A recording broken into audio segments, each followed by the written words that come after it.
4월 16일 아침, 의사 베르나르 리우는 진료실에서 나오다가 층계참 한복판에서 죽은 쥐 한 마리를 밟았다.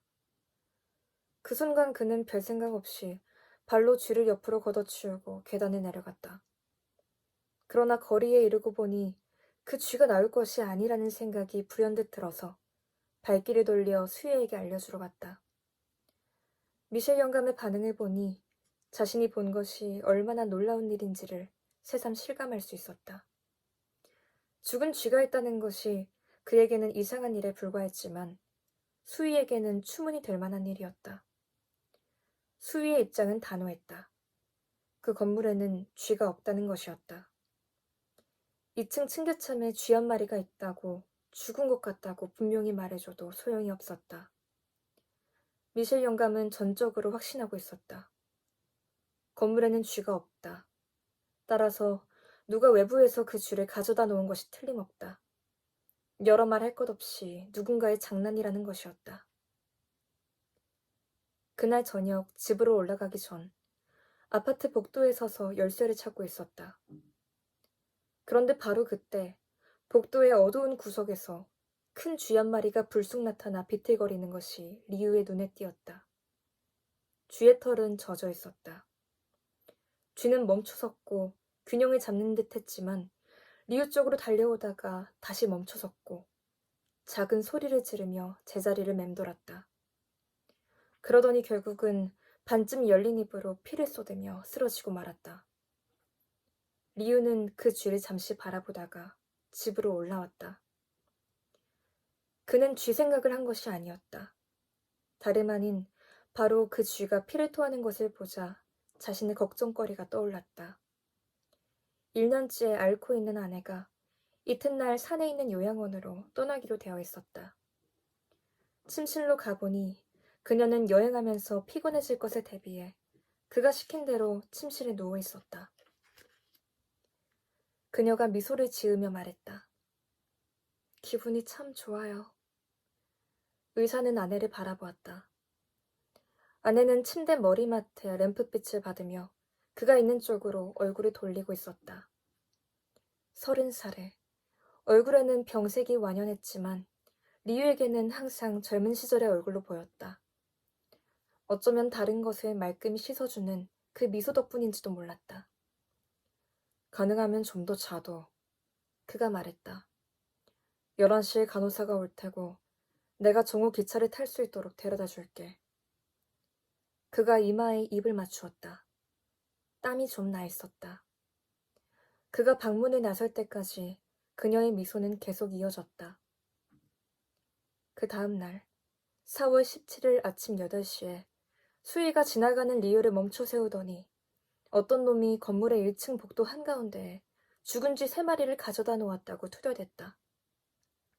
쥐들이 피투성이인 것을 보면 커다란 쥐덫으로 잡은 것 같다는 말이었다.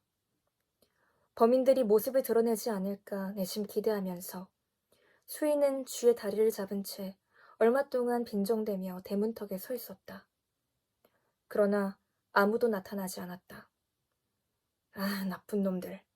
내가 놈들을 잡고 말 겁니다. 라고 미셸 영감이 말했다. 불현듯 이상하다는 생각이 든 리우는 자기 환자들 중에서 가장 가난한 환자들이 살고 있는 변두리 지역부터 왕진을 시작하기로 마음먹었다.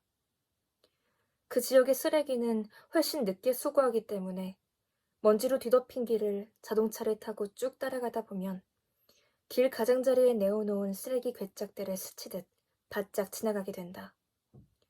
그런 식으로 길을 따라가면서 세어보니 채소 쓰레기와 더러운 걸레 위에 던져진 쥐가 10여 마리에 이르렀다. 왕진을 가서 가장 먼저 만난 환자는 침대에 누워 있었다. 침실 겸 식당으로 사용되는 방은 거리를 향해 나 있었다. 환자는 늙은 스페인 노인으로 표정이 딱딱하고 주름살이 많았다. 노인 앞에 깔아놓은 이불 위에는 완두콩이 가득 담긴 냄비 2개가 놓여 있었다. 의사가 들어갔을 때 환자는 침대에 반쯤 일어나 앉았다가 오래된 해수병 때문에 생긴 고르지 못한 호흡을 진정시키려고 몸을 뒤로 눕히고 있었다. 그의 부인이 대야를 하나 가지고 왔다. 그런데 선생님, 주사를 맞는 동안 그가 말했다. 그것들이 쏟아져 나오던데 보셨소? 맞아요. 옆집에서는 3마리나 쓸어냈어요. 부인이 거들었다. 노인이 손을 비비며 다시 말했다. 그놈들이 나와서 쓰레기통마다 보이지 않는 데가 없어. 배가 고파서 그러는 게지. 이어서 동네 사람들이 온통 쥐 이야기를 하고 있다는 사실을 어렵지 않게 확인할 수 있었다. 리우는 왕진을 마치고 집으로 돌아왔다. 전보 온 게 있어서 올려놨습니다. 미실 영감이 말했다. 리우는 그에게 쥐들을 또 보았느냐고 물었다. 아니요. 수희가 대답했다. 내가 이렇게 망을 보고 있잖아요. 아시겠어요? 그러니까 그놈들이 감히 그러지 못하는 거예요. 전보는 그의 어머니가 이튿날 도착한다는 내용을 전하고 있었다. 며느리가 집을 비우는 동안 아들네 집안일을 봐주러 오시는 것이다. 리우가 집에 들어가 보니 간호사는 벌써 와 있었다. 아내는 화장을 하고 정장 차림으로 서 있었다. 그가 아내에게 미소를 지으며 말했다. 좋아. 아주 보기 좋아. 잠시 후 기차역에서 그는 침대칸에 자리를 잡는 아내를 돕고 있었다. 그녀가 열차칸을 둘러보았다. 우리 형편에는 너무 과한 것 아니에요? 그래도 쓸 때는 써야지. 리유가 대답했다. 쥐 이야기는 도대체 어떻게 된 거예요? 나도 잘은 모르겠어.